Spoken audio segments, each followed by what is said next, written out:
Hello दोस्तों, कैसे हो आप लोग। आज के सामने एक कहानी पेश करने जा रही हूँ। घमंडी टमाटर। आजकल टमाटर का भाव बहुत बढ़ा हुआ है।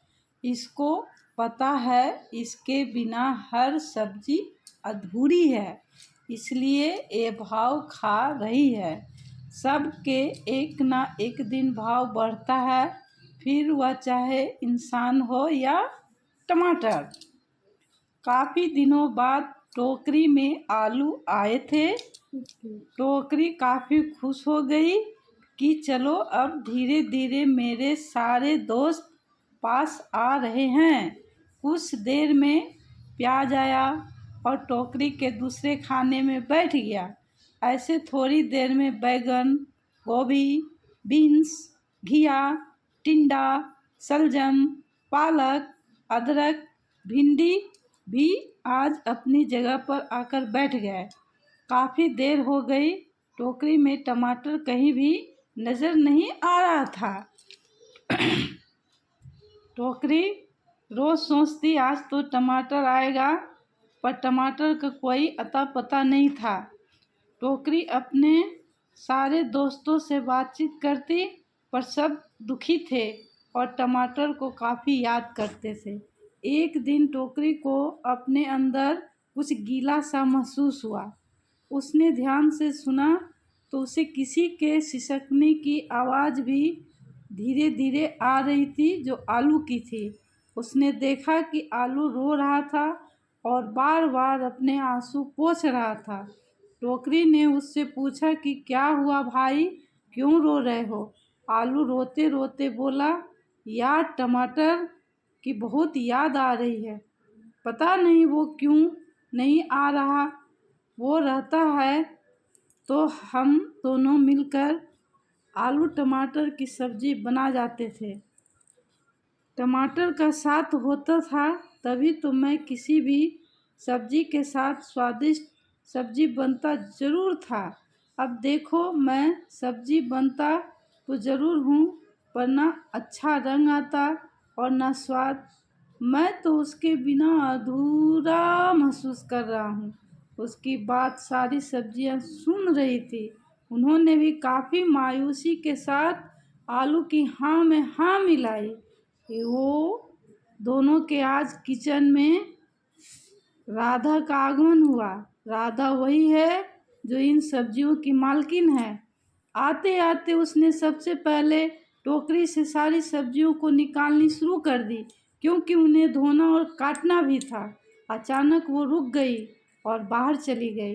थोड़ी देर में वो किचन में वो विजयी मुस्कान लेती हुई आई, क्योंकि उसके हाथ में 4 टमाटर थे। उसने टमाटर को टोकरी में रख दिया और सारे सब्जियों ने टमाटर को देख लिया। सब एक साथ उस पर टूट पड़े। चारों तरफ से एक ही प्रश्न कि तुम कहाँ था इतने दिनों से और क्यों नहीं आ रहा था, और आई तो इतना कम, सिर्फ 4 टमाटर। टमाटर धीरे धीरे मुस्कुरा रहा था और अपने आप को इन सब से दूर ले गया। अपने हाथ झड़कने लगा, जिससे इनके छूने से वे गंदे हो गया हो। वो घमंड और अकड़ से बोला, मेरे भाव बढ़ गए हैं। मैं अब सोने चांदी से भी ज़्यादा कीमती हो गया हूँ। मैं अब तुम लोगों के साथ हर घर में नहीं रहता। अब मैं सिर्फ अमीरों की घरों की शोभा हूँ। तुम सारी सब्जियाँ अब मेरी बराबरी नहीं कर सकते हो। वो तो आज इस राधा ने गलती से मुझे ले लिया, तो मुझे तुम लोगों से मिलना पड़ रहा है। और तो और अब तुम में से किसी के साथ मुझे पकना भी पड़ेगा, पर ये हमेशा नहीं होगा। तुम लोग अब मेरे बिना जीना सीख लो। टमाटर की बातें सुनकर एक बार तो सारी सब्जियां चुप हो गई। फिर अचानक से आलू हंस पड़ा और बोला, टमाटर, तुम्हारा इतना घमंड करना अच्छा नहीं है। जैसे ही ये बारिश का मौसम ख़त्म होगा, तुम्हें आसमान से ज़मीन पर लाने में ज़रा भी देर नहीं लगाएंगे। तब तुम्हें हम ही सहारा देंगे, क्योंकि हमारे बिना तुम सिर्फ चटनी बनकर रह जाते हो। और रही बात हमारी, तो हम तो बिना तुम्हारे भी अमचूर, नींबू या दही के साथ स्वादिष्ट बन ही जाते हैं। हम तो सदा बहार हैं, तुम अपनी सोचो। आलू की बात सुनकर सारी सब्जियां मंद मंद मुस्कुरा दी और अपने पकने की बारी का इंतज़ार करने लगी, क्योंकि उन्हें भी तो टमाटर के बिना स्वादिष्ट बनकर दिखाना है।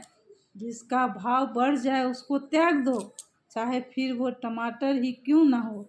समय का कोई भरोसा नहीं साहब, आजकल टमाटर भी बड़ा आदमी बन गया है।